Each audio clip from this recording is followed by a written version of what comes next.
जय श्री कृष्ण। हरिओम श्री कृष्णम वंदे जगद्गुरु। वाला गीता प्रेमी दर्शको, आप सौना हृदयમાં બિરાજમાન પરમાત્માને પ્રણામ। ગીતા સત્સંગમાં આપની પાવન ઉપસ્થિતિને હું વંદન કરી ગીતા જ્ઞાન ગંગાની ચેનલમાં શ્રીમદ ભગવદ્ ગીતા શ્રી કૃષ્ણ અર્જુન સંવાદ ગુજરાતીમાં આપનું હાર્દિક સ્વાગત કરું છું। સૌને મારા જય શ્રી કૃષ્ણ, જય માતાજી, રાધે રાધે। આવો આપણે સૌ સાથે મળી ભગવાનનો જય જયકાર કરીએ। કૃષ્ણ કનૈયા લાલ કી જય, ગીતા ગ્રંથની જય, સનાતન ધર્મની જય। મિત્રો, મારો પ્રયાસ ગમતો હોય ને અંત સુધી ગીતા સત્સંગમાં જોડાઈ રહેવા માંગતા હોય તો ગીતા જ્ઞાન ગંગા ચેનલ જરૂરથી સબસ્ક્રાઇબ કરી લેજો। વાલા મિત્રો, આજનો સંવાદ શ્રીમદ ભગવદ્ ગીતા 8મો અધ્યાય અક્ષર બ્રહ્મયોગ શ્લોક નંબર 23। યત્ર કાલે તનાવૃત્તિ મા વૃત્તિમ ચૈવ યોગિનઃ પ્રયાતા યાન્તિમ તમ કાલમ વક્ષ્યામિ ભરતર્ષભ। હે ભરત શ્રેષ્ઠ, શરીર ત્યાગીને જે કાળમાં એટલે કે માર્ગમાં ગયેલા યોગીઓ ફરી જન્મ ન પામનાર ગતિને એટલે કે મોક્ષને, અને જે કાળને એટલે કે જે માર્ગમાં ગયેલા ફરી જન્મ ન પામનાર ગતિને એટલે કે પૂર્વ જન્મને જ પામે છે તે કાળ અર્થાત બંને માર્ગોનું હું વર્ણન કરીશ, તું શાંતિથી સાંભળ। તો મિત્રો, આગળના 21મા શ્લોકમાં ભગવાને પોતાના પરમધામ અને પોતાની પરમ ગતિ વિશે વાત કરી, અને 22મા શ્લોકમાં ભગવાને કહ્યું કે જે સનાતન અવ્યક્ત પરમ પુરુષ જે પરમાત્મા કહીએ છીએ તે અનન્ય ભક્તિથી જ પ્રાપ્ત કરી શકાય છે। અને આ 23મા શ્લોકમાં હવે શરીર ત્યાગીને જનારા જુદા જુદા વ્યક્તિઓ એટલે કે જુદા જુદા માર્ગના અધિકારીઓ કયા કયા માર્ગે જવાથી ફરીથી જન્મ મરણ પામતા નથી, અને કયા કયા માર્ગે જવાવાળા ફરીથી વારંવાર જન્મ અને મરણ પામે છે એટલે કે પુનઃ જન્મને પામે છે, તેના વિશે ભગવાન કહે છે કે જીવિત અવસ્થામાં જ બંધનથી છૂટવાનો એટલે કે સધો મુક્તિ કહે છે।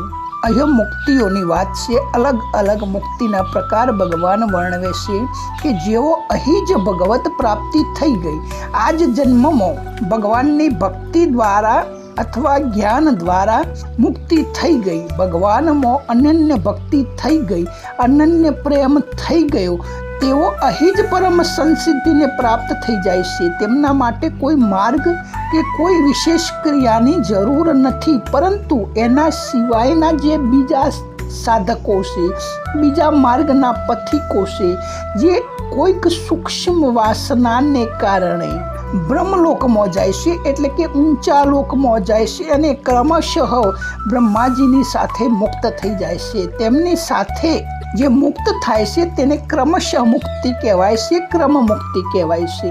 અને જે સધો મુક્તિ કહેવાય છે એ ભગવાનની પ્રાપ્તિ આ જ જન્મમાં થઈ જાય, અને આ જ જન્મમાં અનન્ય ભક્તિ દ્વારા જે મુક્ત થઈ જાય મૃત્યુ પહેલા તેને શ્રદ્ધો મુક્તિ કહે છે।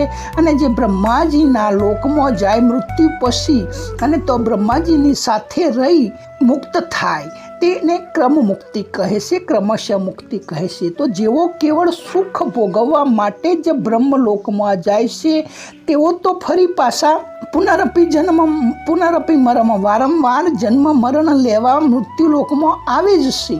તો મિત્રો, સધો મુક્તિનું વર્ણન તો 15મા શ્લોકમાં થઈ ગયું, પરંતુ ક્રમ મુક્તિ અને પુનરાવૃત્તિનું વર્ણન કરવા માટે આ આગળના શ્લોકમાં ભગવાન આ પ્રકરણનો પ્રારંભ કરે છે કે યત્ર કાલે તનાવૃત્તિ મા વૃત્તિ ચૈવ યોગિનમ પ્રયાતા યાન્તિમ તમ કાલે વક્ષ્યામિ ભરતર્ષભ।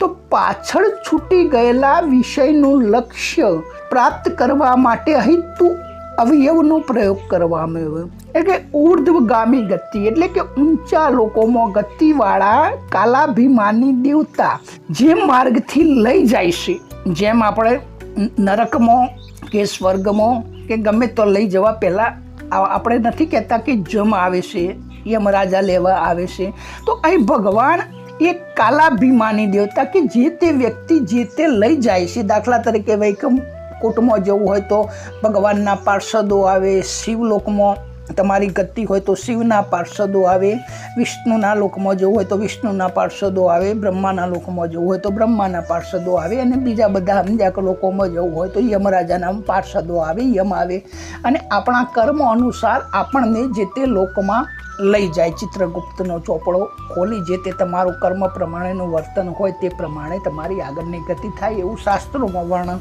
છે.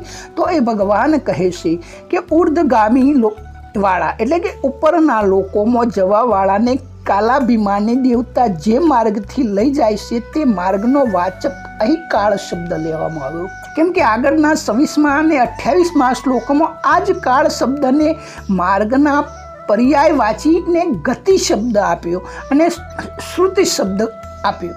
તો અહીં જે કાળ શબ્દ લેવાનો તાત્પર્ય એ થયું કે અનાવૃત્તિમાં વૃત્તિમ કહેવાનું તાત્પર્ય એ છે કે અનાવૃત્ત એટલે કે જે ઢંકાયેલું છે, જે પડદા પાછળ છે. તો અનાવૃત્ત જ્ઞાનવાળા પુરુષો અનાવૃત્તિમાં જાય છે અને આવૃત્ત જ્ઞાનવાળા પુરુષો જ આવૃત્તિમાં જાય છે. એટલે કે જેનું માયાનો જે પડદો છે એ સંપૂર્ણ નષ્ટ થઈ ગયો છે, જેને સત્ય પહેચાની લીધું છે, જેને સ્વસ્વરૂપને જાણી લીધું છે, જેને આત્મા પરમાત્માની એકતા સાધી લીધી છે, એ આવૃત્ત જ્ઞાનવાળા કહેવાય. અને અનાવૃત્ત જ્ઞાનવાળા એવા કહેવાય કે જેને થોડી ઘણી વાસના બાકી રહી છે, જેને પૂરું જ્ઞાન થયું નથી, ખાલી સૂક્ષ્મ પડદો રહી ગયો છે. તો જેઓ સંસારિક પદાર્થો અને ભોગોથી વિમુક્ત થઈને પરમાત્માની સન્મુખ તો થઈ ગયા છે, તેઓ અનાવૃત્ત જ્ઞાનવાળા છે. અર્થાત તેઓનું જ્ઞાન વિવેકથી ઢંકાયેલું નથી, પરંતુ જાગૃત છે, એટલા માટે તેઓ અનાવૃત્તના માર્ગે જાય છે, જ્યોથી ફરી પાછું ફરવું પડતું નથી. અને નિષ્કામ ભાવ હોવાથી તેઓ એ માર્ગમાં પ્રકાશ અથવા વિવેકનું પ્રધાન ત્યાં રહે છે. આપણે કહેવાય છે કે એક અંધારિયો માર્ગ છે, એ એક અજવાળિયો માર્ગ છે.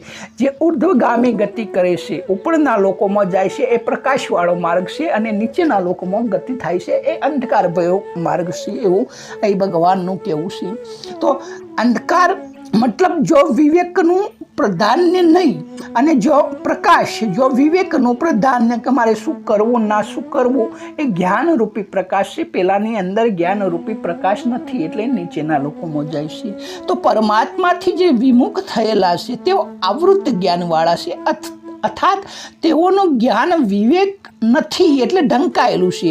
એટલા માટે તેઓ આવૃત્તિના માર્ગે જાય છે, એટલે કે અંધારિયા માર્ગે જાય છે, જ્યોથી ફરીને પાછા ફરવું પડે છે, જન્મ મરણના ચક્કરમાં વારંવાર આવવું પડે છે. એ કેવા લોકો હોય છે જે સકામ હોય છે, કંઈ ને કંઈ ફળની આશાથી કર્મ કરતા હોય છે, તેઓ અંધકારવાળા માર્ગે એટલે કે અવિવેકનું પ્રધાનતા રહે છે. અને જે નિષ્કામ કર્મવાળા છે તેઓમાં જ્ઞાનનું વિવેકનું પ્રધાનતા રહે છે. વિવેક દ્વારા જ્ઞાનનો પ્રકાશ તેમને મળે છે. તો જેઓ પરમાત્માનો ઉદ્દેશ, પરમાત્મા પ્રાપ્તિનો જેમને ઉદ્દેશ છે, પરંતુ અંતરમાં કંઈક ને કંઈક આંશિક વાસના રહેતી હોવાથી તેઓ અંતકાળે વિચલિત થઈ જાય છે. અને વિચલિત મનવાળા જ હોય તો પુણ્યકાળી જ લોકો હોય છે, પરંતુ ભોગ પ્રધાન લોકો તે પ્રાપ્ત કરીને ફરી પાછા સંસારમાં આવે છે. એવાને આગળ ગીતામાં યોગ ભ્રષ્ટ શબ્દ વાપર્યો તો ભગવાને. તો આવા યોગ ભ્રષ્ટો પણ આવૃત્તિવાળા માર્ગને અંતર્ગત લેવા માટે અહીં ચૈવ પદ આવ્યું. તો મિત્રો, અહીં જે પરિવર્તનશીલ પ્રકૃતિ સાથે સંબંધ રાખે છે, જે સંસાર સાથે સંબંધ રાખે છે, જે સંસાર સાથે જોડાયેલા સાથે સંબંધ રાખે છે, તેઓને જ પાછા ફરીને વારંવાર સંસારમાં આવવું પડે છે. પરંતુ જે અપરિવર્તનશીલ પ્રકૃતિ સાથે સંબંધ રાખે છે, એટલે અર્થાત જે પરમાત્મા સાથે સંબંધ રાખે છે, જે અવિનાશી સાથે સંબંધ રાખે છે, તેઓને ફરીને ફરી પાછા આવવું પડતું નથી. તો મિત્રો, હવે આ આગળના માર્ગો, જે અંધકારમય માર્ગ અને જે પ્રકાશમય માર્ગ ભગવાને અહીં શરૂઆત કરી, તો એના માટે વિશેષ વર્ણન કરશે. તો આપણે આગળના શ્લોકમાં 24મા શ્લોકમાં જોઈશું. તો સુધી સૌને જય શ્રી કૃષ્ણ, જય માતાજી, રાધે રાધે. જય શ્રી કૃષ્ણ.